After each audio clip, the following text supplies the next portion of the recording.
Pernah kepikiran gak sih gimana sebetulnya konsep Tuhan itu dijelaskan dalam Islam?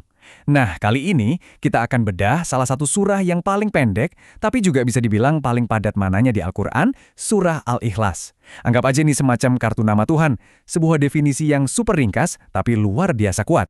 Nah, pertanyaannya kan jadi gini, gimana caranya inti dari sebuah kepercayaan yang begitu besar bisa dirangkum cuma dalam 4 baris? Rasanya kayak nggak mungkin ya, tapi coba kita lihat bareng-bareng gimana surah Al-Ikhlas berhasil melakukan hal yang luar biasa ini, ayat demi ayat.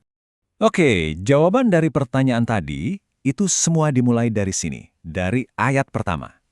Ini adalah fondasi paling dasarnya, inti dari teologi Islam, sebuah deklarasi tentang keesaan yang mutlak. Ayat pertama ini langsung to the point, nggak pakai basa-basi. Katakanlah, dialah Allah yang Maha Esa. Nah, kata terakhir itu loh, Ahad, itu dia kuncinya. Dan disinilah kedalamannya. Kata ahad itu bukan cuma berarti satu dalam hitungan loh. Beda. Maknanya itu keesaan yang absolut, unik, tunggal. Nggak bisa dibagi-bagi, nggak ada yang mirip. Dan dia juga nggak tersusun dari bagian-bagian. Ini adalah konsep keesaan yang paling murni. Oke, jadi kita udah paham konsep Ahad, Maha Esa. Terus, apa hubungannya dengan kita, dengan alam semesta? Nah, ayat kedua ini yang menjawabnya. Ayat ini memperkenalkan sebuah konsep tentang tempat berlindung abadi. Ayatnya juga singkat banget. Allahus Samad. Kalau kita lihat terjemahannya, seringkali diartikan sebagai Allah tempat meminta segala sesuatu. Tapi, tunggu dulu. Kata As-Samad ini maknanya jauh lebih dalam. Ini adalah gagasan bahwa dia adalah sandaran mutlak bagi semua makhluk. Tapi di saat yang sama, dia juga mandiri secara total. Coba deh kita bayangin sejenak. Semua yang ada di alam semesta ini, dari galaksi yang super besar sampai partikel terkecil yang nggak kelihatan, semuanya bergantung padanya buat ada. Tapi dia nggak bergantung pada apapun atau siapapun sama sekali. Dialah sumber abadi yang mandiri itu. Itulah inti dari As-Samad. Nah, sekarang kita masuk ke dua ayat terakhir, dan pendekatannya beda lagi nih. Buat menjelaskan siapa Tuhan, ayat-ayat ini justru ngasih tahu kita siapa dia itu bukan. Caranya cerdas banget. Pakai perbandingan yang kita kenal sehari-hari, keluarga, kelahiran, justru buat menunjukkan kalau dia itu jauh melampaui itu semua. Kontrasnya jelas banget kan? Kita sebagai manusia kan punya siklus.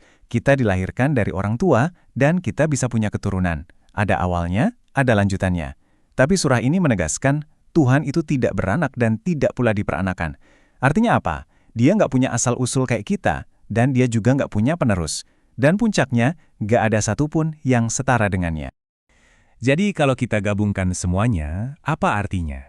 Keempat ayat yang super singkat ini ternyata bukan sekedar kata-kata.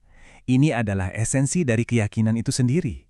Inilah pilar utama dari teologi Islam, yang kita kenal sebagai Tauhid. Yuk, kita rangkum cepat 3 ide utamanya. Pertama, keesaan mutlak. Ingat kata kuncinya, Ahad. Kedua, kemandirian sempurna yang dijelaskan dengan As-Samad. Dan ketiga, keunikan total. Dia nggak bisa dibanding-bandingkan. 3 konsep yang luar biasa besar bisa pas banget di dalam satu surah sependek ini. Ini semua, pada akhirnya, membawa kita ke satu pertanyaan penting untuk direnungkan. Kalau ini adalah cara kita memahami Tuhan sebagai sosok yang Maha Esa, yang jadi tumpuan segalanya tapi nggak butuh apa-apa, dan yang sama sekali nggak ada bandingannya, kira-kira gimana hal itu akan membentuk cara kita melihat dunia, cara kita melihat tujuan hidup, dan posisi kita di alam semesta ini? Nah, disitulah letak kekuatan sejati dari surah Al-Ikhlas.